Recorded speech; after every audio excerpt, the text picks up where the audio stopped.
자, 이것이 이제 10가지 질문인데 오늘은 이 시대가 이전의 세대와 다른 점이 무엇인가에 대해서 같이 생각을 해보겠습니다. 자, 조금 전에 말씀드린 것처럼 이 세계의 그 역사를 보면 인류의 역사를 보면은 이 호황과 불황 계속 이 사이클이 반복되는 것을 우리가 볼 수가 있습니다. 여기서 이제 그 호황 불황 그다음에 이것이 어떻게 보면 이제 전쟁과 재건 이런 식으로 나오는데 보통 하나의 그 국가 아니면 하나의 그 시스템, 체제, 사회적인 어떤 그 체제가 이 사이클을 가게 될 때 2, 300년 정도 걸립니다. 그래서 여러분 중국, 특히 중국 역사, 다른 유럽 역사는 조금 더 복잡하기 때문에 그 중국 역사 같은 거를 보시면은 잠깐만요.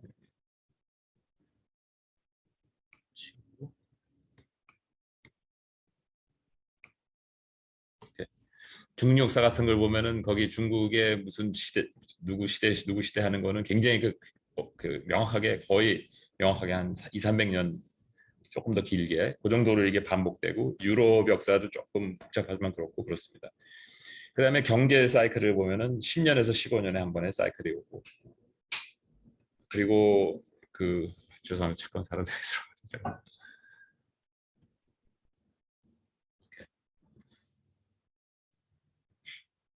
그다음에 이 자연의 그 환경 같은 거를 보면은 사람들이 이 클라이메트 체인지에 그 관계없이 자연 사이클 자체도 그 수만 년에 한 번씩 이제 오는 걸 보고 그래서 이 세상의 모든 거는 사이클이 있다. 근데 한 가지 또 참고로 말씀드리면은 그 성경을 보실 때 작은 어떤 하나의 현상을 보시면서 그 작은 현상과 우주적 질서와 다 일맥상통하는 관통하는 원칙들이 있습니다. 그래서 만약에 거기서 조금 이게 이치가 안 맞는 거면 둘 중에 하나를 완전히 이해하시지 못했다라는 것입니다. 그래서 그만큼 세상은 다 하나의 그 통일된 진리 가운데 움직이고 있다라는 것을 한번 생각해 보시면 중요한 것 같고요. 그래서 우리가 이런 이제 상황을 볼 때 그러면은 지금 겪고 있는 지금 이상한 이 현상도 하나의 이 또 하나의 그 사이클의 하나인가 아니면은 뭔가 새로운 어떤 진짜 끝이 온 것인가 하는 질문을 이제 하게 되는데 여기서 말씀드릴 수 있는 거는 이 사이클 자체가 과거에도 그랬고 오늘날도 그렇고 어떤 스테디 스테이트에서 사이클이 아니라 이 스테디 스테이트가 아닌 어떤 곳을 향해서 계속 올라가고 있는 가운데 이 사이클이 벌어지고 있다는 걸 일단 우리가 이해해야 한다는 것입니다. 그래서 과거를 인류의 역사를 보면 계속 그랬었고 경제를 봐도 그렇고 모든 거를 봐도 하나의 그 스테디 스테이트가 계속 지속되는 것이 아니라 뭔가를 향해서 계속 가고 있는 가운데에서 사이클이 있었다라는 것을 우리가 기억해야 된다는 것입니다. 그렇다면 우리가 지금 현재 겪고 있는 이 상황은 무엇이냐 하면은 이제 설명을 드리겠습니다. 예수 그리스도께서 말씀하신 건 내가 시작과 끝이다. 난 알파와 오메가다 이렇게 말씀하셨기 때문에 분명히 시작과 끝이 있다라는 것은 우리가 알고 있고 그렇다면 이제 끝에 다가왔느냐 하는 질문을 하게 되는데 끝인지 아닌지는 모르겠으나 뭐 한 가지 확실한 것은 무엇이냐면 이 사이클이 오는 그 가운데 하나님의 사이클이 있었다라는 것입니다. 근데 그 하나님의 사이클은 뭐냐면 단계적으로 인류의 역사에 단계적으로 하나님의 계시가 확장되면서 그 확장될 때마다 한 단계씩 계속 올라가고 있는데 이번에 우리가 직면한 것이 그 마지막 단계를 올라가고 있다는 것이 저한테는 확실해졌다는 것이고 불확실한 것은 무엇이냐면 이게 진짜 마지막 단계냐 아니면 또 단계가 있느냐인데 그거는 저는 모르겠습니다. 그러나 최소한도 제가 갖고 있는 지식 범위 내에서는 이게 마지막 단계인 것 같다라는 생각이 들고 그 마지막 단계가 그러면 얼마나 걸리냐 그거는 내일일 수도 있고 1시간 후일 수도 있고 1000년 후일 수도 있다는 것입니다. 그래서 제가 이것을 그 옥수수로 한번 키우는 거와 한번 비교를 해보겠습니다. 여기 보면은 이 밑에 보면 이것이 일자입니다. 일자. 그 옥수수를 키우는데 걸리는 시간. 그래서 보통 120일, 120일이 걸린다고 그러거든요. 근데 120일이 걸리면 처음에 잡초 제거, 그다음에 거름 주기, 습도 조절 이런 기간이 있어야 되고, 그러면서 특히 그 곤충 줄기에 서식하는 것과 줄기에 서식하는 곤충과 질병 관리가 굉장히 중요하다라는 기간 동안에. 근데 저 기간이 언제냐면 옥수수 알갱이가 형성되는 기간이라고 합니다. 그 다음서부터는 이것이 이제 뭐가 되죠? 이것이 실질적으로 옥수수의 그 크기 자라는 그 옥수수의 줄기에 그 크기를 보이는 건데, 그 옥수수 알갱이가 형성되기 시작하면서는 실질적으로 더 이상 크지 않는다라고 합니다. 그때서부터는 모든 에너지가 이 옥수수 알갱이를 이 열매가 그 뭐라 그러죠? 아니 그 과실이 맺을 때 그 뭐죠? 머치한다라는 거 있지 않습니까? 익어가는 익게 하는 그, 제가 영어 단어를 쓰려고 해도 영어 단어도 생각 안 나고 한국말도 생각이 안 나고, 그래서 다음에는 이제 중국말을 제가 이제 써야겠습니다. 그래서 그 익숙 그 익어가는 그 과정 가운데에는 외형적인 변화가 거의 없고, 그 옥수수가 익어가는 그 과정에 모든 에너지가 쏟아진다라는 것입니다. 그런 것처럼 우리의 그 개인의 신앙 생활에서도 외형적으로 달라지 보이는 것이 없는 그런 기간들이 아마 여러분들이 느끼실 겁니다. 근데 그것이 비정상적인 것이 아니라 굉장히 빨리 성장하는 같은 기간이 있는데 성장하지 않고 계속 오래가는 시간이 있는 것 같아서 굉장히 그때 실망할 수도 있는데, 그것이 실망하는 것이 아니라 숙성되어가는 기간이다. 근데 하나님께서 이스라엘 백성들을 인도하시는데도 그 같은 방법을 쓰셨다는 것입니다. 하나님의 방법에 대해서 잠깐 생각해 보면은, 하나님의 방법은 보통 BC 4000년 전쯤에서 시작된다라고 생각할 수가 있고요. 쭉 가다가 보면은 처음에 1번이 1단계가 이제 문명의 시작, 문명의 시작. 그다음에 2단계가 하나님의 이름을 소개하는 것. 3단계가 인간의 한계를 확인시켜 주는 것고, 그 4단계가 성령의 시대. 그다음에 5단계가 노출시키는 작업.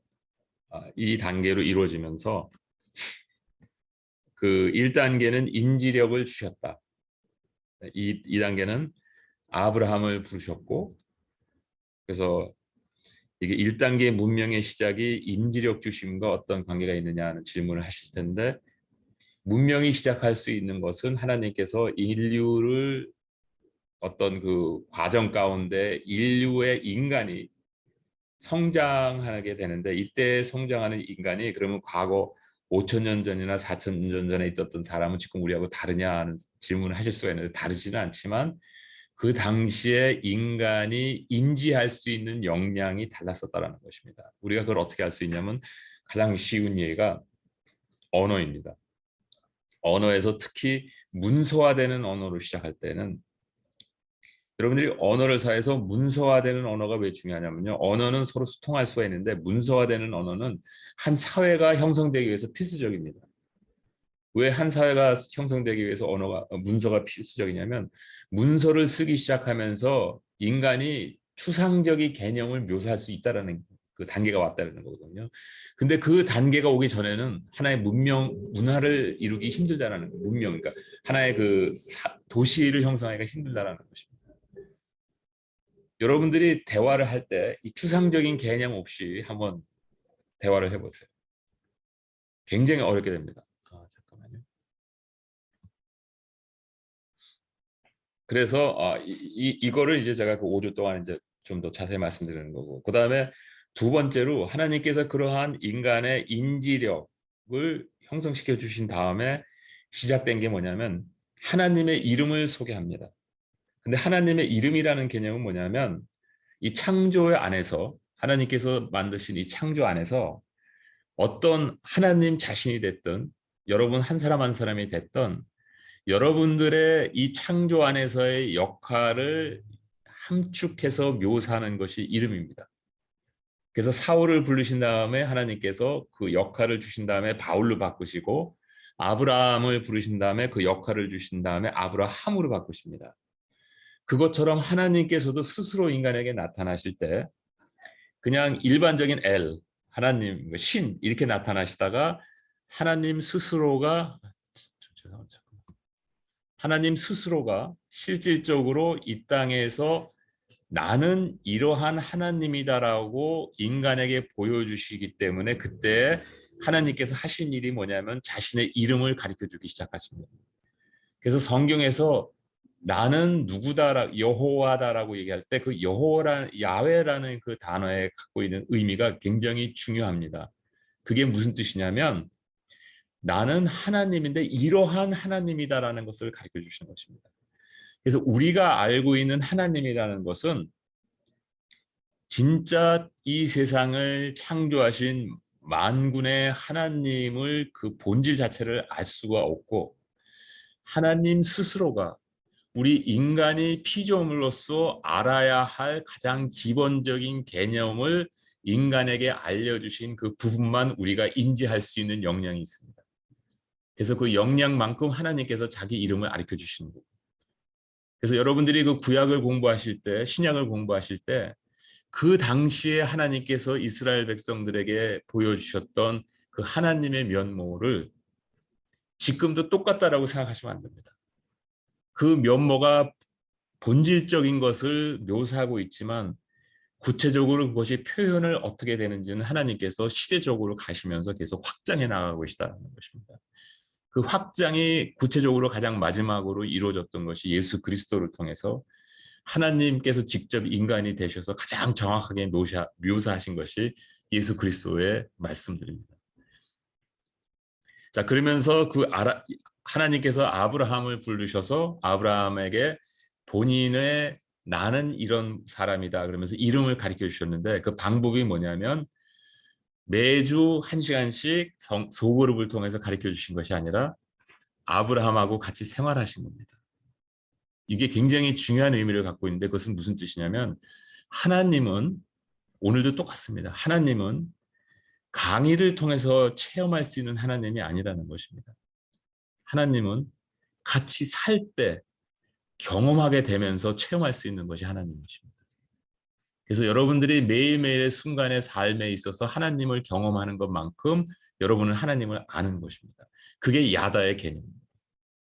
자, 그래서 아브라함을 통해서 하시고 그 다음에 이스라엘 백성을 통해 하시고 그 다음에 그 바빌론에 끌려가기 전까지 인도하셨던 하나님께서 바빌론으로 끌려가게 하시면서 그때 나타나신 것이 무엇이냐면 인간으로서는 너의 힘으로서는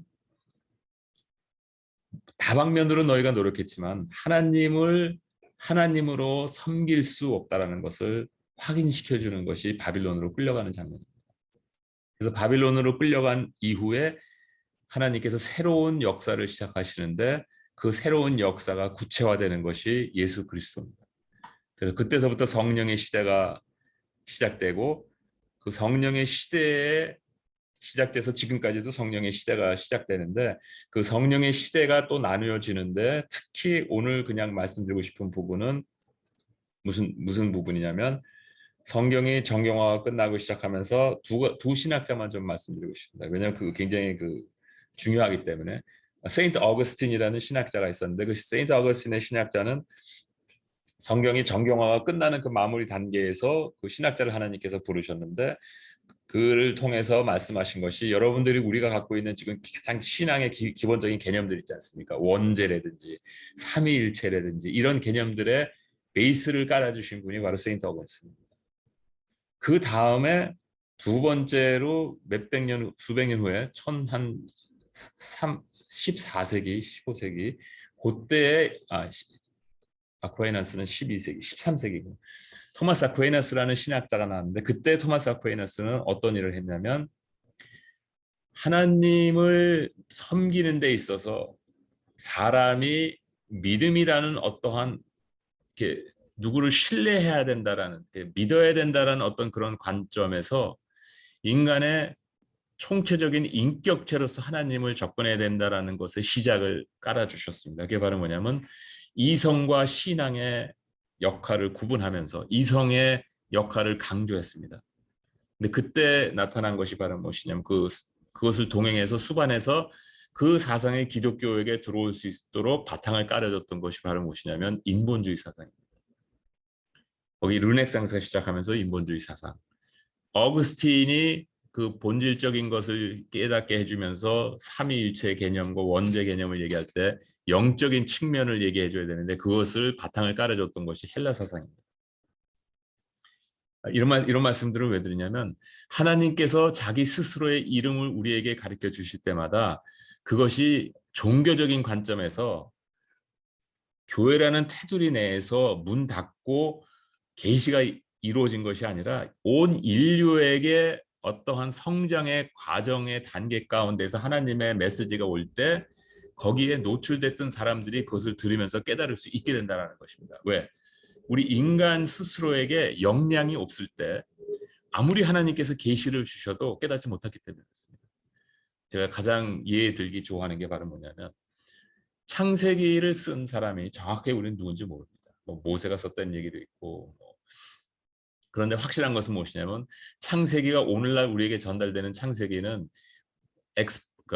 엑사일 다음에 그러니까 바빌론에서 돌아온 후에 400년 전에 그때 구약이 정경화되던 그 시기 때 완성된 거거든요. 그러나 좋습니다. 모세에게 보여주신 걸 모세가 쓴 것을 이제 그때 완성시켰다고 생각해 봅시다. 자, 그러면은 모세는 그 당시에 가장 엄청난 그 발달됐던 학문에서 교육받았던 사람입니다. 그럼에도 불구하고 모세에게 보여줬던 그 모세가 보여줬던 것이 아브라함이 보여줬던 것이 구두로 전달돼서 모세가 받았을 수도 있어요. 그러면 아브라함에게 전달됐던 그 내용이 참 아브라함도 그 당시에 가장 교육을 많이 받았던 사람인 거 아시죠? 왜냐하면 그 사람도 문명의 중심지에서 온 사람이거든요. 메소포타미아, 그다음에 애굽. 그 당시에 4대 문명의 두 군데의 문명에서 노출됐던 사람입니다. 자, 그러면 왜 하나님께서 그런 사람들에게 그걸 시키시나? 그럼 왜냐하면 그렇지 않으면 이걸 받을 수 있는 역량이 없었기 때문에 그렇습니다. 그럼에도 불구하고 아브라함에게 보여주셨던 그 똑같은 환상을 하나님께서 허킨스라고 아시죠? 허킨스나 혹은 아인슈타인에게 보여주셨다면 우리가 읽는 구약의 창세기는 어떻게 쓰여졌을까요? 아마 여기 있는 사람들 중에 저를 포함해서 아무도 이해 못할 겁니다. 그런데 그렇다면은 아인슈타인이나 허킨스가 쓴 창세기는 이단입니까? 아니거든요. 제가 무슨 말을 하려고 그러는지 이해하시겠죠? 우리가 성경을 볼 때 우리 스스로의 이해의 한계로 제한을 시켜버리면은 우리는 과거에 하나님께서 그렇게 답답하게 생각했던 이스라엘 백성들하고 똑같은 사람들이 되는 것입니다. 여기서 이제 굉장히 중요한 것은 무엇이냐면 예수 그리스도가 계신데 그 중심에 그거는 제가 이 10주 동안에 그 가정하고 밑에 깔고 항상 모든 걸 얘기하겠습니다. 그 다음에 마지막 단계가 바로 뭐냐면 노출시키는 작업이 시작되셨다는 것입니다. 자, 하나님의 시작은 창조 시간서부터 심판 때까지 알파와 오메가가 있고 그 다음에 그 알파와 오메가에 있어서 시작서부터 지금까지 또 말세 때까지 138만 년이 지났습니다. 138만 년이 지났는데 인류의 문명이 5천 년 전쯤으로 추측된다 생각할 때 그러면 5천 년에서 그 138만 년의 그 지금 역사가 있는데 그 138만 년의 역사에서 5천 년이면 어느 정도 되는지 아십니까? 지금 제 얘기 들으시면서 그 지난 한 30초 동안에 눈 몇 번 깜짝하셨습니까? 그 한 번 깜짝하는 거 있잖아요. 그거보다도 더 짧은 게 138만 년에 5천 년입니다. 즉 24시간이 138만 년이라면 여러분이 눈 깜짝할 게 그 0.012초 정도 걸리지 않아요? 그보다 그 정도 걸리죠, 그렇죠? 그 정도밖에 안 된다는 거예요. 그러면 그 정도 안에 지금 이 모든 게 다 일어나는 겁니다. 하나님께서 24시간 동안 이 세상에 창조를 하시고 모든 것을 계획 세시고 운영해 나가시는데 우리를 부르시고 우리를 구원하시고 예수 그리스도 오시고 말세가 이루어지는 게 눈 깜짝할 사이보다도 더 짧게 이루어지고 있다는 거예요. 근데 우리는 왜 이렇게 더디 오십니까? 라는 질문을 하는 겁니다. 그래서 제가 아까 말씀드렸던 것이 1000년이 걸릴지 하루가 걸릴지 하나님께는 이 눈 깜짝하는 것보다 더 짧은 시간이라는 거예요. 그래서 인류의 역사가 시작할 때 인류의 문명이 시작되는 것이 이 네 군데에서 시작되는데 거의 비슷한 시기. 2000년 BC, 3000년 BC 안에 거의 다 일어났다. 이것은 바로 뭐냐면 하나님께서 인류의 역사에 인류가 도구를 구체화해서 쓰기 시작한 것이 한 10,000년 전이라고 BC 10,000년 정도 됐다고 합니다. 인류가 이 문서로 실질적으로 서로 하나의 문명을 발달시킬 수 있었던 그 시기가 인류에게 주셨던 하나님의 어떤 깨달음이 시작된 것이고 그것이 시작돼서 오늘날까지 오게 된 것입니다. 그 다음에 또 한 가지는 바로 무엇이냐면 잠깐만요. 또 한 가지는 뭐냐면 구원받을 자들을 위하여 인류의 역사 기간을 최소화시켰다고 그러는데 이거는 이제 성경에서 아까 제가 말씀드렸던 그 abstraction을 이제 보면은 어떤 그 한 가지 예로 그냥 보여드리겠습니다. 성경에 있어서 그 구원에 관련된 그 abstraction은 뭐가 있냐면 이거는 이제 약간 좀 제가 해석을 한 겁니다. 하나님께서 인류를 준비시키셔가지고 마지막 때 이제 노출시키는 단계가 오지 않습니까? 그러면 그 준비시키셨다라는 것은 바로 무엇이냐면 5,000년에 살고 있었던 사람과 제가 똑같은 사람이지만 사고하는 것과 이 세상을 이해하는 것은 굉장히 다르지 않습니까?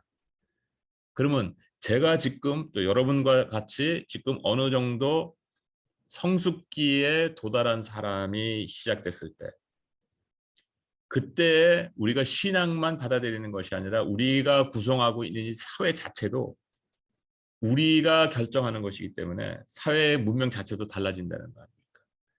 그래서 지금서부터 시작해가지고 성경의 원칙에 뭐가 있냐면 시간이 가면 갈수록 이 시대에 살고 있는 사람들이 구원받을 수 있는 확률이 점점 떨어진다는 것입니다. 그건 왜 그러냐면 과거에 구원을 받고 싶어 했던 어떤 그런 필요성과 욕망이 점점 없어진다는 거죠. 그 다음에 내면적으로 뭔가 달라지고 있기 때문에 그것에 대한 어떤 갈급함이 없어진다라고도 얘기할 수 있습니다. 무슨 이유인지는 잘 모르겠지만 그 시간이 가면 갈수록 지금서부터 시간이 가면 갈수록 살아있는 사람이 신앙을 지킬 수 있는 확률이 점점 떨어진다는 얘기.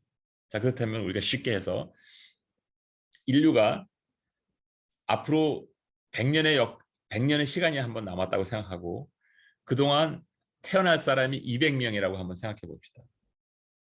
근데 이것이 그 리니어 펑션으로 이제 떨어져서 지금 태어나는 100명이 지금 태어나고 50년 후에 100명이 태어난다고 했을 때 지금 태어나는 100명에게 있어서 구원받을 수 있는 그 확률이 20%고 50년 후에 태어나는 100명에게는 그 10%로 떨어진다고 생각해 봅시다. 그러면 지금 100명 태어나고 50년 후에 100명 태어나면은 구원받을 사람이 몇 명입니까? 수학 교수님. 이 수학 교수님이 이런 거 제일 다 못하는 거 아세요? 글쎄 30명이죠. 그렇죠? 왜냐하면 지금 20명, 그 다음에 10으로 떨어지니까 10명이니까.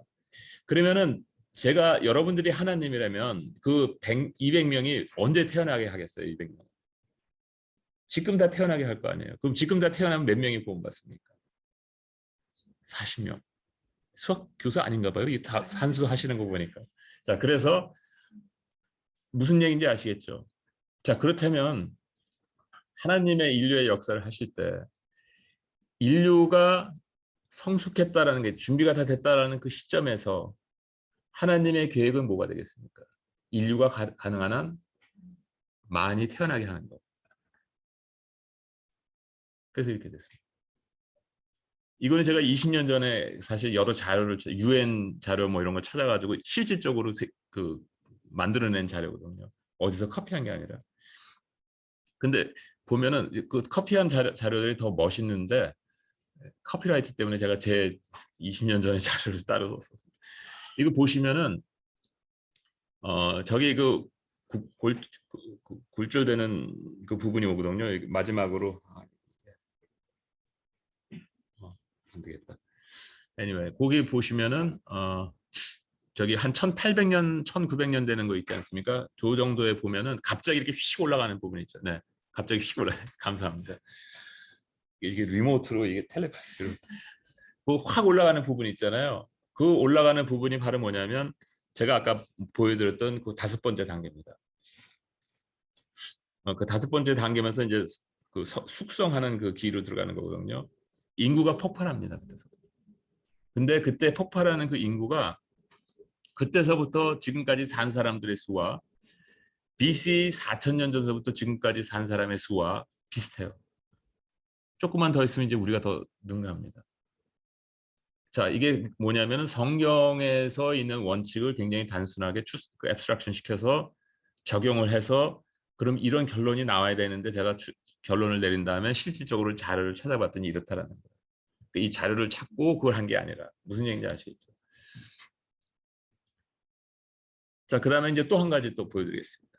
아까 이거는 이제 인류의 숫자였고 또 한 가지는 뭐냐면 모세의 율법에 하나님께서 3가지의 그 내용을 담아주셨는데 첫 번째는 하나님과 교류할 수 있는 제사법. 그 당시로서는 굉장히 중요한 거였었죠. 오늘은 뭐 그거에 대해서 얘기하자. 두 번째는 이 사회법입니다. 이 사회법은 뭐냐면요. 이 자연법이 있는데 이 자연법은 10계명 같은 인간으로서 기본적으로 지켜야 할 그런 계명들이고 이 사회법은 뭐냐면 인간이 한 사회를 이뤄서 한 집단을 이뤄서 어떠한 원칙에 의해서 이 집단을 이끌어가야 소위 말하는 가버넌스 스트럭처입니다. 이 가버넌스 스트럭처가 어때야지 인간의 속성을 감안한 지속 가능한 사회를 만들 수 있을까를 모세의 율법에 담고 있습니다. 그거 아셨습니까? 굉장히 중요한 진리가 담겨 있습니다. 그래서 그 안에 있는 진리를 유출해서 경제 시스템을 제가 재구성해 봤더니 어떤 경제가 나오냐면 지금까지 모세가 살았을 때서부터 지금까지 있었던 모든 사회 시스템의 큰 여기서 보이는 것처럼 로마 제국 봉건주의, 중상주의, 사회주의, 공산주의, 자유주의, 신자유주의를 다 틀어봤을 때 그 모세가 얘기했던 그 율법에 가장 비슷했던 시기가 언제냐면 2차 세계대전 이후에 북유럽에서 나왔던 소셜 웰페어 시스템입니다. 즉 뭐냐면 복지 국가의 개념이 나왔었는데 그것이 모세의 율법에서 제시한 사회제도하고 가장 비슷했습니다. 그래서 그것을 지향하다가 그것이 계속 문제점이 발생해서 그것을 보충하려고 나왔던 것이 자유주의식. 그 자유주의가 또 안 돼서 신자유주의가 나왔습니다. 즉 우리는 모세의 율법에서 시작됐던 그것을 계속 지금 현재 이렇게 저렇게 고치면서 나가고 있는데 인간의 여러 가지 문제들 때문에 계속 지금 힘들어하고 있다는 것이고 그렇기 때문에 기독교인들의 역할이 무엇이냐는 굉장히 중요한 주제지만 여기서는 다루지 않습니다. 그래서 우리가 알 수 있는 게 바로 뭐냐면 이 숙성 시간에 5단계에 진입했을 때 드디어 모세에게 가르쳐 주셨던 사회제도 시스템도 이제 나타나기 시작했다는 것입니다. 그러면 그 당시에 있었던 사회 시스템은 가짜였냐? 아니요. 그 당시에는 사회 시스템을 따라하려고 엄청 노력했지만 강압적으로 하나님께서 굉장히 무서운 하나님으로 나타나셔서 인간을 훈련시키시기 위해서 엄청 노력하셨지만 실패해서 바빌론의 포로로 잡혀가게 됐던 거거든요. 근데 이번에 나타났던 것은 뭐냐면 인간이 숙성되니까 인간 스스로의 어떤 소셜 프로세스를 통해 가지고 그런 제도가 등장하기 시작했다는 거죠. 그다음에 또 한 가지 여러 가지 철학적인 그 흐름에 의해서 지금 움직이고 있습니다. 자, 그런데 이 두 번째 화살 있지 않습니까? 이 올라가는 모더니즘 이전에 벌써 이 남아메리카는 기독교가 전파됐었습니다. 그 다음에 2번이 있을 때 유럽, 북유럽, 러시아 쪽 다 점령이 됐습니다. 기독교.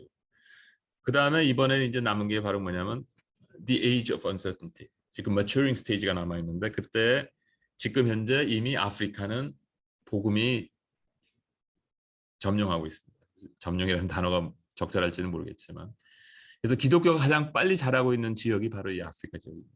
지금 유일하게 한 가지 남은 지역이 바로 뭐냐면 인도를 통과해서 이제 이스라엘에 가야 되는 것인데 여기서 보면은 이 1번까지 가는데 걸렸던 시간에서 뭐 그거는 그 갑자기 이제 300, 그 예수 그리스도 이후에 100년 이내에 이루어졌지만 이 2번에서 5번으로 가는 현 근대주의였는데 처음에 예수님서부터 이게 가는 데까지 1700년 정도 걸렸습니다.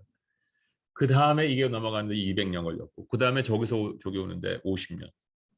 점점 더 잘라지고 있는데 여기서 지금 말씀드리는 것이 바로 무엇이냐면 예수님께서 말씀하셨던 이 복음, 천국 복음이 모든 민족에게 증거되기 위하여 온 세상에 전파되리니 그제야 끝이 오리라 했는데 여기서 지금 말씀드리는 것은 어떤 선교사 한 명이 어디 가가지고 선교했다라는 그런 개념이 아니라 기독교라는 그 생각과 그 철학이 실질적으로 국가와 민족을 통과하는 그 과정을 지금 말씀드리는 것입니다. 그런데 지금 거의 다 왔다라는 얘기입니다.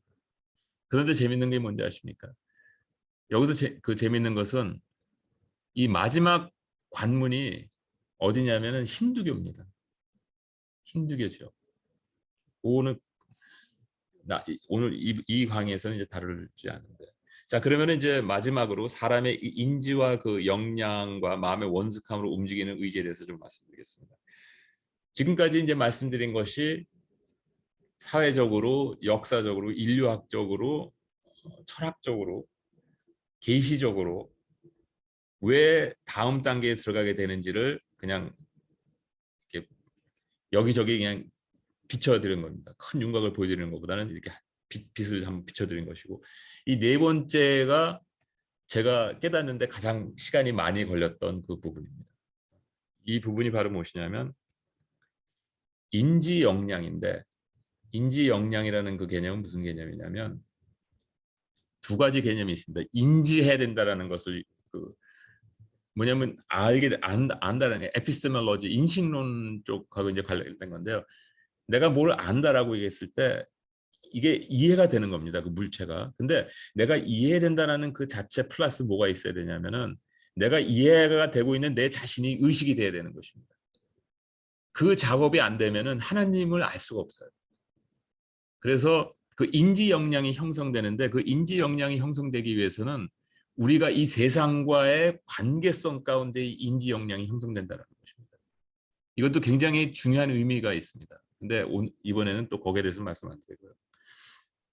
그 다음에 영적 세계와 이루어지는데 이 영적 세계와 연결되는 데 있어서 내 마음이 영적 세계에 의해서 확장되지 않습니다. 지금 현재 확장되고 있는 내 마음은 뭐냐면 이 인지 역량을 통해서 내 마음에 들어오는 내 자신의 무의식 가운데 내 마음이 작용을 받게 되고 사실상 여기에 미러 이미지가 내 속사람이라는 어떤 영적인 존재가 존재하는데 그것은 여기서 다루는 문제는 아니고요. 그래서 실질적으로 이 마음의 원숙함이 될 때 인지 역량에 있어서 마음이 있어야 되는데 이 인지 역량과 이 마음과 서로 소통할 때 이것이 마음이 계속 이제 움직이게 되는 것이고 확장하게 되는 건데 지금까지 그 다음에 이 두 가지가 합했을 때 속 사람의 선택, 의지가 생기는 것입니다. 그래서 여러분들이 그 성경에 있어서 예수 그리스도를 진심으로 믿는 사람은 어떤 사람이라고 얘기합니까? 입으로 시은하고 마음으로 믿는 사람이 진짜 믿는 사람이라고 얘기하잖아요. 사도 바울의 데피니션이죠. 근데 왜 그런지 아십니까? 실질적으로 이해했고 그 이해된 게 진짜 확실하게 마음으로 체험이 됐기 때문에 의지가 작동한다는 것입니다. 그게 믿었다라는 개념이에요. 그래서 의지가 작동하지 않으면 그건 믿지 않았다는 얘기입니다. 그래서 일반적으로 과거에 그 중세 때의 그 개신교와 캐톨릭교와 가장 그 싸움의 이슈 중에 하나가 뭐였었냐면 이 일로서 그 사람의 그 행위로서 의롭다함을 받을 수 있느냐 못 받느냐 이 이슈였었거든요. 근데 그것은 사도 바울의 로마서를 확실하게 연구하지 않았기 때문에 왜 사도 바울의 로마서를 보면은 사람이 인지하고 그거 인지한 것이 확실히 인지되면은 이 마음에 충격을 주게 되기 때문에 이 충격에 의해서 자기의 의지가 자극을 받습니다. 그래서 그 자극에 의해서 행동을 할 수밖에 없게 되기 때문에 그러면 믿음으로 구원받는 거냐 행동으로 구원받는 거냐가 아니라 믿음으로 구원이 들어와서 실질적으로 자기가 구원받은 사람이라는 것을 증명하는 것이 행동이라는 거죠. 그것이 사도 바울이 얘기하는 그런 거. 그래서 이 전체를 이제 나라고 얘기하는 것인데, 자 여기서 이제 보시면은 인간의 실체가 복음을 흡수할 수 있는 역량이 확보될 때 진정한 자유가 가능하다고 하는 것인데, 이게 무슨 뜻이냐면 나를 보내사 마음이 상한 자를 고치며 포로된 자에게 자유를, 갇힌 자에게 노임을 전파하며, 오늘 포커스는 그냥 여기 자유를, 갇힌 자에게 노임을, 여기만 좀 집중했으면 좋겠습니다. 여기 보면은 진정한 자유를 느낀다라는 것이 과연 무엇이냐 이겁니다. 진정한 자유를 느낀다. 그 제가 다른 연구는 못 봤는데 이 학계에서 일부 뭐죠 저 인식론 쪽에서 연구하시는 분들 중에 어떤 분야가 굉장히 활발히 또 움직이고 있냐면, 사람이 어떻게 하면 잘못되어 있는 고정관념을 깰 수 있을까, 그쪽 분야에 대해서 굉장히 많이 연구를 하고 있다라고 그러는데요. 그게 왜 그러냐면은 그 제가 성경 공부를 하면서 굉장히 중요하게 생각했던 목적 중에 하나하고 일치되는 내용인데요. 보통 같이 얘기하다 보면은 하나님에 대해서 잘못 이해를 하고 있기 때문에 인간 스스로가 굉장히 자기 스스로를 힘들게 하는 사람들을 굉장히 많이 봐요. 하나님께서는 전혀 그런 의도도 없고 그렇게 가르쳐 주시지도 않았는데 어느 순간에 어느 단계에 가서 자기가 그렇게 인식을 해서 그대로 살려고 굉장히 애쓰는 사람들을 갖고 보거든요. 그러면 그래서 저는 사실 이 개인적인 고백이지만 이 성경 공부할 때 저한테 모티브를 갖다가 유발시키는 가장 중요한 소스 중에 하나가 뭐였었냐면, 그런 사람 볼 때마다 답답해서 저는 이 소그룹을 그만둘 수 없다는 생각을 굉장히 많이 했었습니다. 왜? 그런 고정관념이 언제 한번 생기는 거는 자기의 인생에 있어서 어떤 특정한 과정을 겪거나 잘못 깨달았을 때 그 고정관념이 그냥 자리 잡고 있는 거거든요. 근데 그걸 거의 깰 수가 없습니다. 목숨을 내면서도 지키려고 그러는데 제가 볼 때는 전혀 하나님께서 그런 걸 요구하신 적이 없거든요. 하여튼 그래서 연구한 부분이 또 뭐냐면 자기 역량이 되지 않은 사람은 그 역량이 되지 않았는데 외부 환경이 바뀔 때 그 외부 환경을 자기의 유익을 위해서 활용하지 못합니다. 대표적인 것이 로또 맞은 사람들. 아마 연구한 결과 보신 분들 계실 겁니다. 로또 맞은 사람들 중에서, 미국 얘기인데, 로또 맞은 사람들 중에서 그 일정 기간 동안에 10년 동안에 그 로또 맞은 사람들이 어떻게 되는지를 연구한 게 나왔는데, 그중에서 상당수가 결혼 파탄 나고 가정 파탄 나고 재산 날리고 자기가 있었던 직장 날리고 자살한 사람들까지 있습니다. 왜 그러냐면 그 사람이 갖고 있었던 역량과 로또를 통해서 갑자기 생긴 그 부를 감당하지를 못하는 거예요, 이 역량이. 그래서 본인은 돈이 많았으니까 이제 자유가 됐다라고 막 쓰는데, 돈은 막 쓴다라고 쓸 수 있는 게 아니거든요. 그러니까 그 역량이 안 된다는 거죠. 이 세상의 부와, 제가 이거 비유를 해서 좀 죄송한데 이 말씀을 드리는 게 왜 그러냐면, 예수님께서 이 말씀하셨던 게 언제냐면 이사야서에서 얘기한 것을 예수님께서 사역을 시작하기 전에 가장 중요하다라고 생각했기 때문에 이 말씀을 언급하신 겁니다. 뭐냐면 인간에게 자유를. 하나님께서 우리에게 원하시고 바라시는 것이 바로 무엇이냐면 이 땅에서 진정한 자유인으로 살기를 원한다는 거예요. 종교와 잘못된 관념과 내 망가진 생각과 마음 때문에 내가 노예처럼 포로처럼 사는 데서 해방시켜 주시기를 원하신다는 거예요. 그런데 이것이 진정으로 해방되려면 뭐가 이루어져야 되냐면 내 억눌렸던 마음이 열려야 됩니다. 근데 이 마지막 단계에 하나님께서 하신 것이 바로 그 눌려있던 마음을 열어버리셨다. 이것이 에스겔서 36장 26절과 일치될 수 있는 구절인데, 이것이 바로 뭐냐면 새 영을 너희 속에 두고 새 마음을 너에게 주되 너희 육신에서 굳은 마음을 제하고 부드러운 마음을 줄 것이며. 이스라엘 백성이 하나님의 가버넌스 스트럭처에 의해서 억압돼서 억지로 하나님을 섬길 수밖에 없는 그런 무서운 하나님이 있었다면, 지금 우리가 경험하기 시작하는 이 숙성되는 이 과정에 하나님은 어떤 분이시냐면 우리가 하나님의 사랑을 직접적으로 이제는 수용할 수 있는 그런 마음을 갖기 시작하는 단계라는 거예요. 그러다가 보니까 이 마음이 갑자기 열리니까 무슨 일이 벌어집니까? 엄청난 부작용들이 일어나기 시작하는 거예요. 그래서 이 단계에 돌아가는 사람은 드디어 대저 물이 바다 덮음 같이 여호와의 영광을 인정하는 것이 세상에 가득하리라. 여기서 얘기하는 인정한다는 것이 바로 무슨 뜻이냐면 야다의 개념입니다. 하나님을 이제 드디어 하나님 있는 모습 그대로 볼 수 있는 시기가 왔다는 것을 얘기하는 것입니다. 바로 이런 사람이 될 때 요한복음의 말씀이 실현될 수 있는 것입니다. 아버지께 참으로 예배하는 자들은 신령과 진정으로 예배할 때가 오나니 곧 이때라. 여기서 얘기하고 있는 신령이라는 것은 바로 무엇이냐면 마음서부터 하나님과 일치된다라는 개념입니다. 진정이라는 것은 무엇이냐면 진리 가운데 하나님의 모습이 이제 하나님의 이름이 인지되니까 진정한 마음으로 예배드릴 수 있는 시기가 이제 왔다는 것입니다. 자, 부작용에 대해서 좀 생각해 보겠습니다. 인간의 성숙함은 지적인 역량과 심적인 정적인 자유를 우리에게 주셨습니다. 허락해 주셨습니다.